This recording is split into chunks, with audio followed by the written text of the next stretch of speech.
उधर फैसलाबाद के हल्का एरिया 104 में पोलिंग का अमल जारी है। इस हल्के में मुस्लिम लीग नून के उम्मीदवार राजा दानियाल और आज़ाद उम्मीदवार राना अदनान जावेद के दरमियान कांटेदार मुकाबला मुतवक्के है। मजीद जानते हैं पोलिंग स्टेशन में मुस्लिम स्कूल तारिकाबाद में मौजूद हैं सज्जाद हैदर। सज्जाद, अपडेट कीजिएगा, यहाँ वोटर टर्नआउट कैसा है?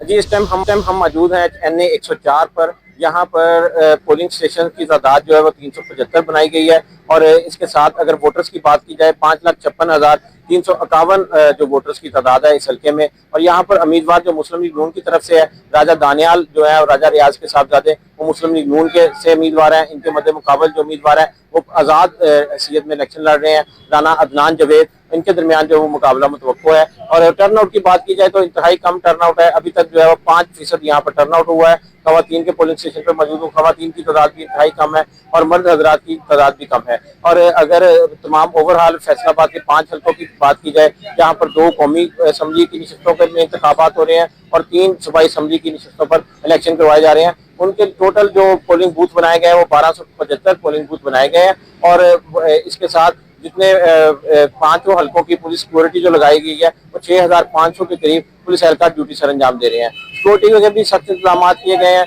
पुरअमन तरीके से पोलिंग का सिलसिला जारी है। पोलिंग सुबह 8 बजे शुरू हुई है और शाम 5 बजे तक ये जारी रहेगी। बहुत शुक्रिया सज्जाद आपका।